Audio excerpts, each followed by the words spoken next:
दोस्तों, अगर आप भी चाहते हैं कि सिर्फ 5 साल काम करना पड़े और फिर बाकी की ज़िंदगी ऐशो आराम से कटे, तो आप बिल्कुल सही वीडियो देख रहे हैं। क्योंकि आज का ये वीडियो आपके लिए काफ़ी इंपॉर्टेंट होने वाला है। क्योंकि आज मैं आपको एक ऐसे इन्वेस्टमेंट प्लान के बारे में बताने वाला हूँ जिसके थ्रू आप सिर्फ 5 साल अपना पैसा इन्वेस्ट करके करोड़पति बन सकते हैं।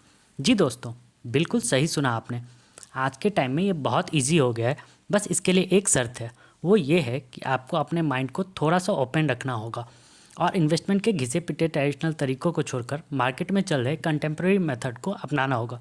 तभी आप ज़माने के कदम से कदम मिलाकर चल पाएंगे और फाइनेंस की रेस में पीछे रहने से बच पाएंगे।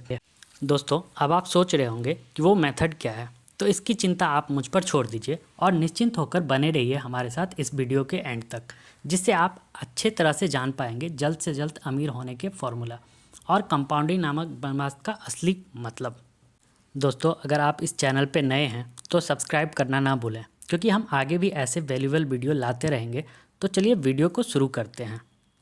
दोस्तों, 5 ईयर इन्वेस्टमेंट प्लान और कंपाउंडिंग के मैजिक को आसान भाषा में समझने के लिए हम एक स्टोरी का सहारा लेते हैं।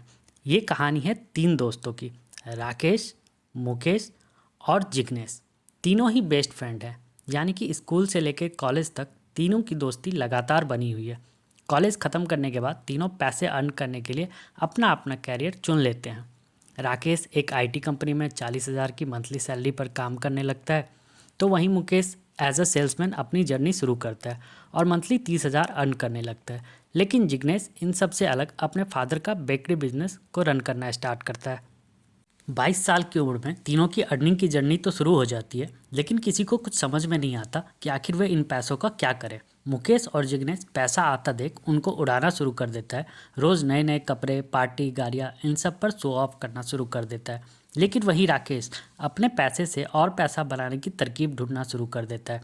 काफ़ी सारे रिसर्च करने के बाद उसे इन्वेस्टिंग और स्टॉक मार्केट के बारे में पता चलता है। पहले शुरुआत में तो लोगों से राकेश ने जब स्टॉक मार्केट के बारे में राय ली तो लोगों ने उसे बुरी तरह डरा दिया। लेकिन जब उसने अलग अलग इन्वेस्टर को सुनना और उनकी किताबों को पढ़ना शुरू किया तो उसका ये डर भी दूर हो गया। अच्छी खासी नॉलेज इकट्ठी करने के बाद राकेश ने सोचा क्यों ना अपने पैसे को दिन प्रतिदिन ग्रो करने के ये स्कीम अपने दोस्तों के साथ भी शेयर करे। वो अपने दोस्त मुकेश और जिग्नेश के पास गया और उन्हें इन्वेस्टिंग से रिलेटेड सारी चीज़ें समझा दी। लेकिन उन दोनों ने समझने के बजाय उल्टा उन पर ही हंसना शुरू कर दिया। वो बोलने लगे, तू पागल हो गया है क्या? ये स्टॉक मार्केट में कुछ नहीं रखा, सब कुछ फ्रॉड है। यहाँ लोगों के पैसे डूब जाते हैं और वैसे भी इतने सालों तक कौन पागल है जो अपना पैसा डालता रहे। कल किसने देखा है, कल क्या होगा इसका किसे पता। इसलिए मेरी बात मान, कल की चिंता छोड़ दे और आज में जीना सीख, मज़े कर, यही ज़िंदगी है। राकेश ने उन दोनों की ये बात सुन तो ली, लेकिन अपने दिल पर नहीं लिया और अपनी इन्वेस्टिंग की जर्नी शुरू कर दी। उसने हर महीने 10,000 रुपये SIP के थ्रू इंडेक्स फंड में इन्वेस्ट करना शुरू कर दिया और ये इन्वेस्टमेंट उसने बिना रुके अगले 5 साल तक किया और फिर उसके बाद स्टॉप कर दिया। अब आते हैं 5 साल आगे। 5 साल बाद राकेश की सैलरी 40,000 से बढ़कर 1 लाख रुपए हो जाती है। दूसरी तरफ मुकेश भी अब महीने के 80,000 कमा रहा होता है। तो वहीं जिग्नेश अपने बिजनेस को एक्सपेंड करते हुए कुछ अलग अलग जगह पर न्यू शॉप्स ओपन कर देता है। लेकिन प्रॉब्लम तब शुरू होती है जब ये दोनों देखते हैं कि इतनी इनकम बढ़ने के बाद उनके पास एक भी पैसा नहीं बच रहा। वहीं दूसरी तरफ राकेश है जिसे इन्वेस्टमेंट को 5 साल कंटिन्यू रखा, स्टॉप भी कर दिया और आजकल अपनी ज़िंदगी को बड़े ही ऐशो आराम से जी रहा है। इसे देखते हुए मुकेश जिग्नेश से कहता है, यार राकेश सही कहता था, हम लोगों को भी स्टॉक मार्केट में इन्वेस्ट कर देना चाहिए ताकि हम भी अपनी लाइफ को इस EMI के जंजाल से निकाल सके और इन्जॉय कर सके। इस पर जिग्नेश ने मुँह बनाते हुए कहा, तू रहने दे, ये स्टॉक मार्केट का चक्कर, ये सब फालतू झमेले हैं। हम जैसे हैं वैसे ही ठीक है, कम से कम पैसे डूबने का तो डर नहीं है हमें। मुकेश को रियलाइज़ हो चुका था कि राकेश ही सही था। उसने जिग्नेश की निगेटिविटी को साइड किया और हर महीने SIP के थ्रू 10,000 रुपये इंडेक्स फंड में इन्वेस्ट करना स्टार्ट कर दिया। इस इन्वेस्टमेंट को उसने अगले 7 साल तक रेगुलर रखा और 7 साल कंप्लीट होते ही स्टॉप कर दिया। अब 7 साल बाद तीनों की 34 की उम्र हो चुकी है, जहां उसके पास बीवी, बच्चे, सबकी रिस्पॉन्सिबिलिटी आ चुकी है। फैमिली प्रेशर इतना कि जिसे झेलना बहुत मुश्किल हो गया था। लेकिन राकेश और मुकेश इन टेंशन से मुक्त हो चुके थे, क्योंकि उन्हें पता था कि अगर सेविंग कम भी होती है और इन्वेस्टमेंट के लिए कोई भी पैसा नहीं भी बचेगा तब भी उनका फ्यूचर सिक्योर है, क्योंकि वे पहले ही उतना इन्वेस्टमेंट कर चुके हैं। दूसरी तरफ जिग्नेश के सर पर चिंताओं की लकीरें पड़ चुकी थी। इन सालों में उसकी इनकम भले ही 3 से 4 गुना बढ़ चुकी थी, लेकिन इनकम के साथ साथ उतना ही खर्चा और जिम्मेदारी भी उसके सर पर बढ़ चुकी थी।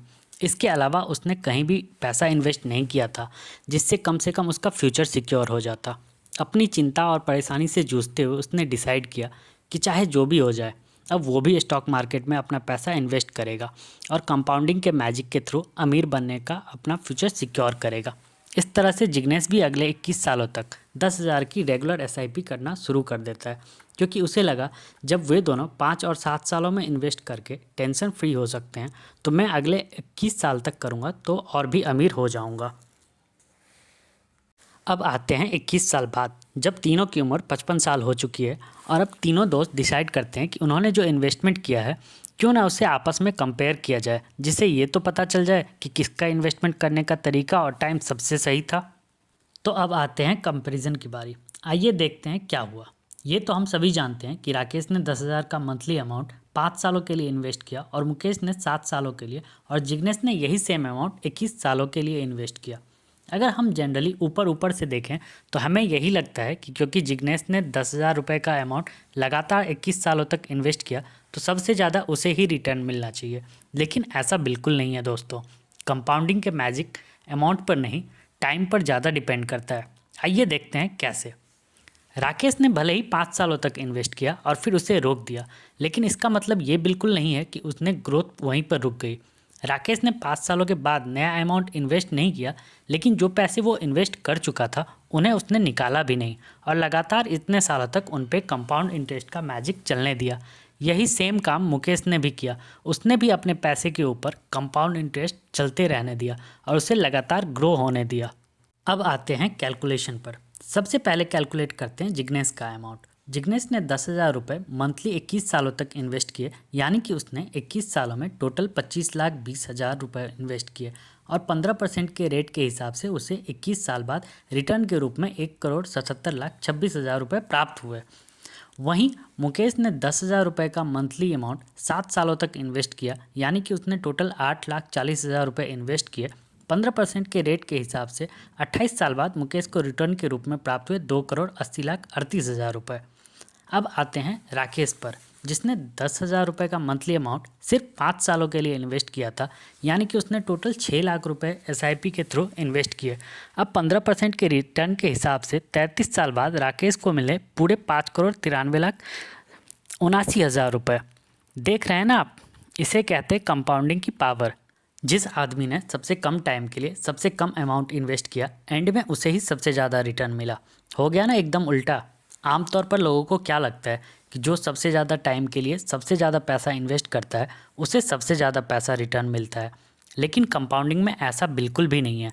यहाँ तो जो जितनी जल्दी इन्वेस्ट करेगा और उस इन्वेस्टमेंट को जितने लंबे समय तक इन्वेस्टेड रहने देगा, एंड में उसे उतना ही ज़्यादा रिटर्न और उतना ही ज़्यादा मुनाफा देखने को मिलेगा। यह अमाउंट का उतना रोल नहीं है जितना कि टाइम का है। इसलिए तो अक्सर कहा जाता है कि इन्वेस्टमेंट की कोई उम्र नहीं होती। जितना जल्दी करना शुरू कर दो उतना ही प्रॉफिट बढ़ने के चांसेस बढ़ते जाते हैं। दोस्तों, स्टॉक मार्केट में आप SIP के थ्रू कई प्रकार के फंड्स में इन्वेस्ट कर सकते हैं, लेकिन इन फंड्स में जो सबसे बेस्ट है वो है इंडेक्स फंड, क्योंकि इसके अंतर्गत गवर्नमेंट के द्वारा उन कंपनियों को ही रखा जाता है जिनकी परफॉर्मेंस सबसे अच्छी है और जिनका नाम टॉप 50 कंपनीज़ में आता है। दूसरा, अगर किसी कंपनी का परफॉर्मेंस बिगड़ भी जाता है तो उसे उस ग्रुप से बाहर कर दिया जाता है और रिप्लेस करके उस कंपनी को शामिल कर लिया जाता है जो अभी बेहतर परफॉर्म कर रही है। इस तरह आपकी चिंता ही ख़त्म हो जाती है कि कौन सी कंपनी में इन्वेस्ट करें और कौन सी में ना करें। एक बार SIP के थ्रू इंडेक्स फंड में अपनी इन्वेस्टमेंट अमाउंट लिमिट फिक्स कर दी, बस उसके बाद हर महीने ऑटोमेटिकली वो अमाउंट मार्केट की बेस्ट 50 कंपनीज़ के स्टॉक में इन्वेस्ट होता रहेगा और आप लॉन्ग टर्म में 13 से 15% तक का एक बेहतर रिटर्न अर्न कर सकेंगे। दोस्तों, अगर आप SIP के मैजिक को डिटेल में समझना चाहते हैं तो हमने ऑलरेडी इस टॉपिक पर वीडियो बनाई हुई है, आप इसे चेक कर सकते हैं। आपको लिंक डिस्क्रिप्शन बॉक्स में मिल जाएगी। दोस्तों, अब आगे SIP के थ्रू किए गए इन्वेस्टमेंट पर मिलने वाले रिटर्न्स कैसे होंगे, ये 3 चीज़ों पर डिपेंड करता है।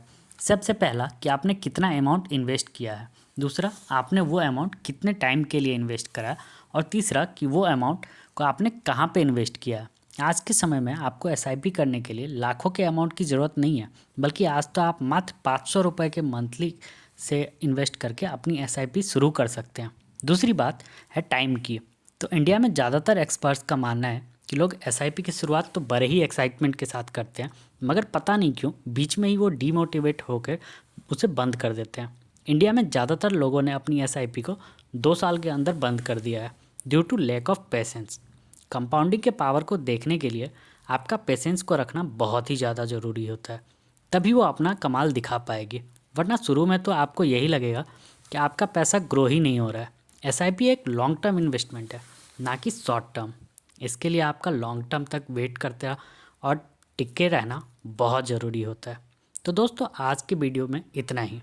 अगर आपको वीडियो पसंद आया हो तो वीडियो को लाइक करें, अपने दोस्तों के साथ शेयर करें और कमेंट करके ज़रूर बताएं कि आपको ये वीडियो कैसी लगी, ताकि हम और भी वीडियो बनाते रहें आपके लिए इसी तरह की। इस चैनल को सब्सक्राइब करके हमें मोटिवेट कीजिए। थैंक यू, धन्यवाद।